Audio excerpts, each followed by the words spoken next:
Now I would like to quote something from Honorable former President Ranil Wickremesinghe's recent Al Jazeera speech.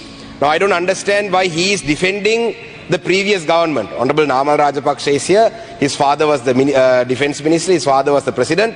Now Honorable Ranil Wickremesinghe, who sat in the opposition at that time, who seemed to be a champion of human rights, has gone on Al Jazeera and defended the government that he himself was opposed to. This is precisely the problem in this country. The state will always protect itself. And now this government is no different. This government also is trying to protect itself, the state. Why I say that is, the former president has said, however he refuted claims, this is about the hospitals being bombed. Wickremesinghe acknowledged that aid has been blocked to war victims and that some hospitals has been bombed. However, he refuted claims that such bombings were part of a systematic strategy, stating there had been occasions where the Air Force had bombed hospitals and action was taken against some, but on a large scale, this thing, I wouldn't say that. Now, this is his response to Al Jazeera's statement on hospitals being bombed. But Honorable Deputy Speaker, I have an article here from the that is from the Human Rights Watch. This article goes on to say, a witness, patients, medical, let me quote this article, patients, medical staff, aid workers and other witnesses have provided Human Rights Watch with information about at least 30 attacks on permanent and makeshift hospitals in combat areas since December 2008. One of the deadliest took place on May 2nd when artillery shell struck Mullivaikal Hospital in the government declared no-fire zone, killing 68 persons and wounding 87. Now I'll table this article because in the interest of time, let me read another paragraph of it. This is something that a aid worker who was there at the Valayan Madam Hospital in the no-fire zone on April 2nd. This is his statement. I was in the hospital. Right after 12:30 p.m. I noticed a Sri Lankan military drone conducting reconnaissance above the hospital. The people in the hospital suspected that an attack was imminent. So they lay down on the ground. Shortly thereafter, we heard a loud explosion in the air, followed by several small explosions on the ground. One of the explosions took place only a couple of meters from me. One of the doctors who was lying just next to me was killed by shrapnel piece that hit him in the head. 4 or 5 people were killed and more than 30 were wounded in the attack. Now this goes on to say that the number of hospitals that were attacked. A medical worker told Human Rights Watch that when Pudumathalan Hospital came under heavy shelling around midnight on April 20th, he immediately sought cover in a bunker. He described what he saw after he left the shelter early in the morning. Now this is what he saw. The roof of the building was destroyed and tiles had fallen into the room. There were 8 dead bodies in Ward 5 and 5 dead bodies in the admission ward. Now, Honorable Deputy Speaker, I'll table this document. Now there is clear evidence that hospitals were bombed during the last stages of the war. There is clear evidence. In Mullivaikal, it was there. I have more articles that I can table from witnesses. These have been recorded. These have been published. Right? Now, even I'll get to that later, but these have been published. Right? That there was a big red cross put on the hospital so that the army can see that that's a hospital. A civilian who later went into the army controlled area has confirmed that from 1 kilometer away that they could see the red cross. Rather the red cross flag, that to say it was a hospital. It was bombed. But the President Ranil Wickremesinghe, who wasn't even responsible for that act, is going on Al Jazeera and defending his previous president, the person who's accused of it. Right? This is the problem in this country. The state will always defend itself. And Honorable Vijitha Herath, the foreign minister, and his government is no different. At least the people of the north and the east never voted for the Rajapaksas because they knew that they will never get justice under their government, which is why they voted for you. The entire northern province voted for you. This is how you repay their faith, the faith that they put in the government. This is how you repay them. Shame on this government. Now let me move on to another matter. Now about torture. Now about torture, because the Batlanda Commission is about torture. Now, Honorable Deputy Speaker, let me bring to your attention a report that JDS has published of 219 torture sites that existed in this country during the war. Now we are speaking about Batlanda Commission. I am all for justice being served on the accused or the perpetrators. But 219 torture sites in Sri Lanka, right? Civil torture sites. So when are we going to investigate all the atrocities that happen in these torture sites? These are very recent ones. Batlanda is from 89. These are from 2009, 2008, even 2010, 2011. When are you going to investigate these? There is an article that's published on the Hindu.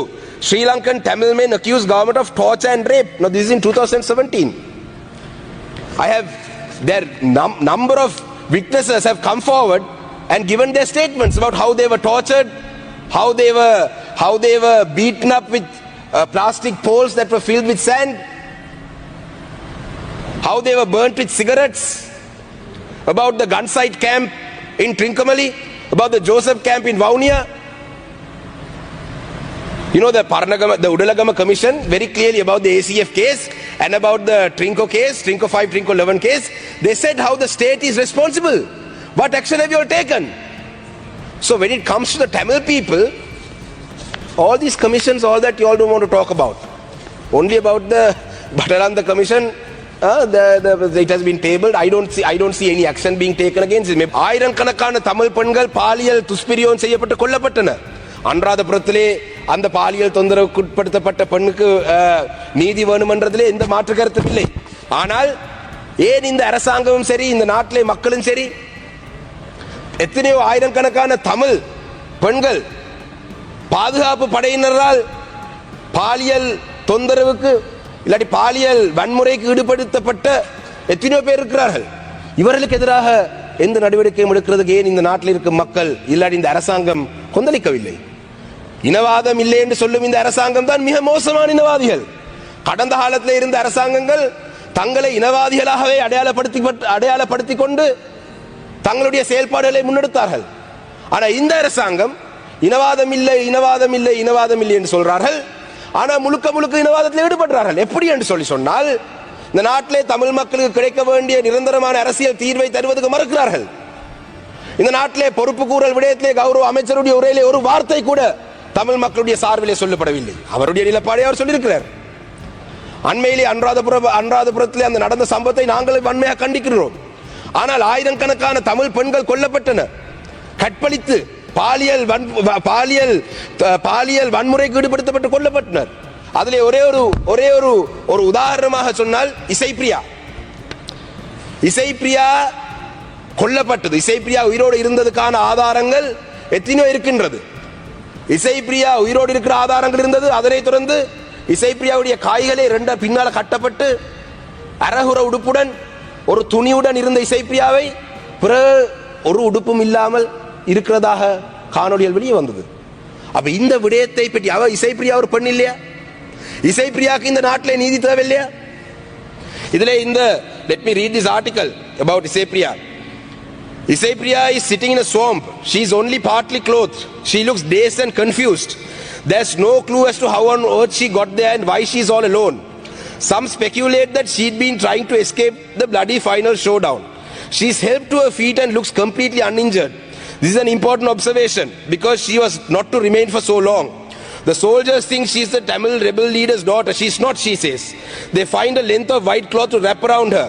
It's the same cloth that shrouds her in a photograph Channel 4 news later obtained from a Sri Lankan soldier.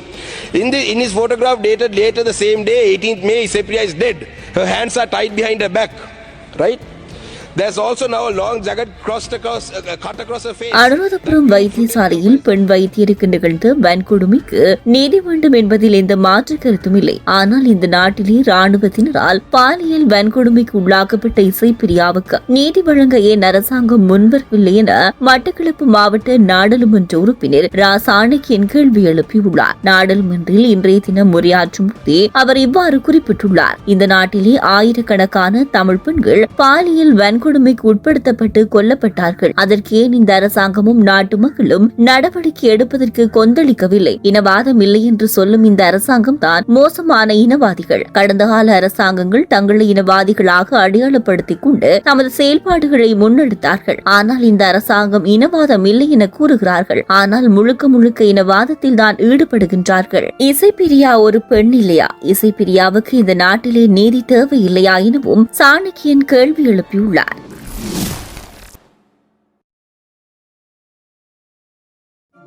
ஹிங்கராங்குடை திவுலன் கடவுள பகுதியில் நடைபெற்ற இசை நிகழ்ச்சி ஒன்றின் போது ஏற்பட்ட வன்முறை சம்பவம் குறித்து மெதிரிகிரிய போலீசார் விசாரணையை தொடங்கியுள்ளதாக அறிவிக்கப்பட்டுள்ளது. நேற்று இரவு திவுலங்கடவுள கல்லூரி மைதானத்தில் நடைபெற்ற இசை நிகழ்ச்சியின் போது கலவரம் ஏற்பட்டதாக தெரிவிக்கப்படுகிறது. இதன்போது இசை நிகழ்ச்சியில் பங்கேற்பதாக அறிவித்திருந்த 2 பாடகர்கள் கலந்து கொள்ள தவறியதால் இந்த குழப்பமான சூழ்நிலை ஏற்பட்டுள்ளதாக கூறப்படுகிறது. குறித்த இசை நிகழ்ச்சி பாடகர்கள் குழு பங்கேற்புடன் நடைபெறும் என்று ஏற்பாட்டாளர்கள் 1000 மற்றும் 2500 ரூபாவுக்கு டிக்கெட்டுகளை விற்கவும் நடவடிக்கை எடுத்துள்ளனர். இந்நிலையில் நேற்றிரவு இசை நிகழ்ச்சி தொடங்கியதாகவும் பங்கேற்க திட்டமிடப்பட்ட 2 பாடகர்கள் வருகை தரவில்லை எனவும் தெரிவிக்கப்படுகிறது. அதன்படி அறிவிப்பாளர் அதிகாலை 1:30 மணியளவில் இசை நிகழ்ச்சி முடிவடைவதாக அறிவித்த நிலையில் பார்வையாளர்கள் கோபமடைந்து மோசமான வகையில் நடந்து கொண்டுள்ளதாக தெரிவிக்கப்படுகிறது. அத்துடன் இசை நிகழ்ச்சியில் இருந்த நாற்காலிகள் உட்பட சொத்துக்களும் இசைக்குழுவின் இசைக்கருவிகளும் தாக்கப்பட்டுள்ளன.